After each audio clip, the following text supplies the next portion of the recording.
تو آپ کس حیثیت سے، کس منہ سے یہ کہہ سکتے ہیں اور کیسے آئینی اور قانونی طور پر اس پابندی کو برقرار رکھ سکتے ہیں جو تحریک طالبان پر آپ نے لگائی، انسداد دہشت گردی ایکٹ کے تحت لگائی، لیکن وہ جو اسی ایکٹ کے تحت جو مقدمات درج ہوئے تھے شیڈول 4 میں، وہ بھی آپ نے واپس لے لیے۔ قتل کا مقدمہ آپ واپس نہیں لے سکتے، اس لیے وہ واپس نہیں لیا گیا۔ وہ واپس لے سکتے ہیں اس وقت جب مقتول کے ورثاء معاف کر دیں، خون بہا دے دیں، جیسا ریاست پاکستان نے ریمنڈ ڈیوس کیس میں کیا تھا کہ خون بہا تسلیم کیا، مذاکرات کروائے، جب گھر والوں نے خون بہا لے لیا تو پھر ریمنڈ ڈیوس کو رہا کیا گیا۔ ناظرین، اب بھی صورتحال وہی ہے، عملی طور پر اور قانونی طور پر اور آئینی طور پر ٹی ایل پی پر پابندی نہیں لگ سکتی۔ ہاں، اگر ٹی ایل پی پر حکومت کو پابندی لگانا ہے تو پھر ہم دیکھیں گے کہ کیا حکومت سپریم کورٹ ریفرنس بھیجتی ہے، کیونکہ سیاسی جماعت پر پابندی بعض پختہ الزامات پر ریفرنس کے ساتھ سپریم کورٹ جایا کرتا ہے معاملہ، اور سپریم کورٹ اس پر پازیٹیو نوٹ دیتی ہے۔ ہم نے ماضی میں دیکھا جماعت اسلامی پر پابندی لگی، جب نیشنل عوامی پارٹی پر پابندی لگی اور جماعتوں پر پابندی لگی، ان کی تفصیل سے ہم کل آپ کو آگاہ کریں گے ناظرین۔ لیکن یہ پابندی جو ہے یہ ہوا میں اڑ سکتی ہے، کیونکہ جب آپ نے یہ سب کچھ کر لیا تو پابندی آپ کیسے لگا سکتے ہیں؟ اب تک حکومت کی جانب سے کوئی ایک یہ نہیں بتایا گیا کہ جو ان کے ارکان صوبائی اسمبلی ہیں، منتخب ارکان ہیں ٹی ایل پی کے، ان کا کیا بنے گا؟ ان کو تو ڈی نوٹیفائی نہیں کیا گیا، تو پھر پابندی کا کیا جواز؟ یہ وہ معاملات ہیں ناظرین۔ اور اس درمیان میں اگر ہم اپوزیشن کی طرف دیکھیں تو اپوزیشن آج پھر کچھ عجیب سی دکھائی دی۔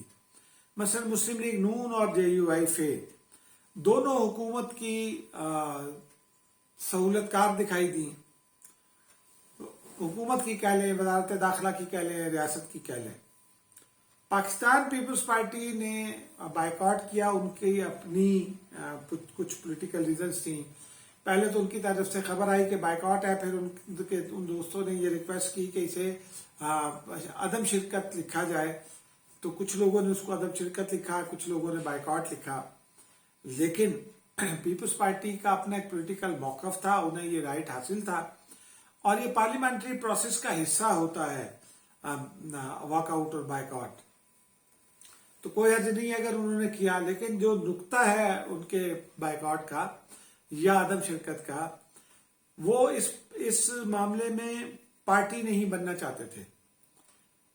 نون لیگ پارٹی بنی، فریق بنی، اور آگے ایک تجویز دی، وہ میں آپ کو بتاتا ہوں۔ لیکن Peoples Party T L P کے خلاف بات کر کے پنجاب میں جو ان کا تھوڑا بہت ووٹ بینک ہے اور سندھ میں بھی ووٹ بینک، شاید اس کا وہ خیال کرنا چاہتی تھی، متاثر نہیں ہونے دینا چاہتی تھی، پھر اس ڈیبیٹ سے بچنا چاہتی تھی، کیونکہ پیپلز پارٹی مذہب پر بات کرنے سے گریز کرتی ہے اور مذہب کے استعمال کو سیاست میں مناسب نہیں سمجھتی، یہ کوئی آج کی بات نہیں۔ اب آتے ہیں مسلم لیگ نون اور جے یو آئی کی جانب۔ اگر یہ کام پیپلز پارٹی نے کیا تھا جو آج ان دونوں جماعتوں نے کیا ہے، تو پیپلز پارٹی کہاں کھڑی ہوتی؟ آپ دیکھیے، پہلے پیپلز پارٹی کی جانب سے استعفوں کا معاملہ واضح تھا، لانگ مارچ کے ساتھ اسے نتھی کر کے عمران خان صاحب کو موقع دیا گیا کہ لانگ مارچ ملتوی ہو گیا۔ مسلم لیگ نون کے لوگ تیار نہیں تھے، 17 لوگوں کے بارے میں بتایا گیا ہے کہ وہ تیار نہیں تھے استعفیٰ دینے پر، تو نون لیگ نے بھی اپنی راہ نکالی اور الزام سارا پیپلز پارٹی پر دھرا۔ ابھی یہی ہونا تھا۔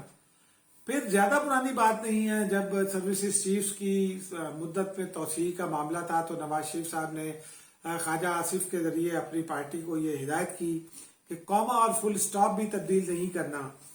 بلاول بھٹو زرداری تقرری کے ساتھ ساتھ ریموول کے حوالے سے کچھ اختیارات پرائم منسٹر کو دینا چاہتے تھے، وہ انہوں نے تجویز کیا، وہ ترامیم دی، لیکن نون لیگ نے ساتھ نہیں دیا اور باصول بھی رہی۔ کسی اصول کو کی روگردانی اس نے نہیں کی، کاما اور فل اسٹاپ سمیت سب چیزوں میں مدد کر کے آج بھی انہوں نے یہی کیا۔ تو ناظرین، یہ ایک بہت واضح پیغام دنیا کو گیا، دو پیغامات دنیا کو گئے کہ پاکستانی سیاست میں جو جماعت بھی لگتا ہے کہ بہت ونڈلائز کیا جا رہا ہے، اسے وکٹیمائز کیا جا رہا ہے، یا وہ بہت اصول پرست جماعت ہے، وہ آخر میں سہولت کار نکلتی ہے۔ یہی مسلم لیگ نون نے کیا، یہی JUI نے کیا۔ اسی طرح ناظرین، جو جماعت بری دکھائی دیتی ہے وہ تو خیر بری سمجھی جاتی ہے، لیکن مسلم لیگ نون نے آج بھی پیپلز پارٹی کو ہی گندا کرنے کی کوشش کی سوشل میڈیا پر۔ بہت سارے لوگ اس کے موقف کے حامی بھی ہیں، لیکن ظاہر سی بات ہے پیپلز پارٹی کو اپنی سیاست کرنا تھی، تو انہوں نے اپنی سیاست بچائی اور حکومت کی بی ٹیم نہیں بنے۔ یہ پیغام ہے آج کا، آج پاکستان کی جانب سے کہ ایک تو وزارت داخلہ ہو یا کوئی اور، پرائم منسٹر کے احکامات کی اسے کوئی پرواہ نہیں ہے۔ پرائم منسٹر کی جانب سے اب تک ریگریٹ نہیں آیا ہے، یا اپنا گزشتہ روز کا جو موقف تھا اس سے وڈرال بھی نہیں آیا ہے۔ تو اس کا مطلب ہے کہ پرائم منسٹر کی سننے والا اس ملک میں کوئی نہیں ہے۔ یہ بہت بڑی بدقسمتی ہے، کیونکہ وزیر اعظم عمران خان ایک حقیقت ہے، انہیں تسلیم کرنا ہوگا، ان کی بات بھی ماننی چاہیے۔ ناظرین، اور کوئی اس طرح کی بات رہی نہیں سوائے اس کے کہ سعد رضوی رہا ہو گئے، حکومت تردید کرتی رہی اور پھر کہتی ہے کہ TLP پر پابندی رہے گی، کارکنان کے مقدمات خارج ہو گئے، کہتے ہیں کہ جی وہ جو شیڈول 2 کے تحت مقدمات ہیں وہ جاری رہیں گے۔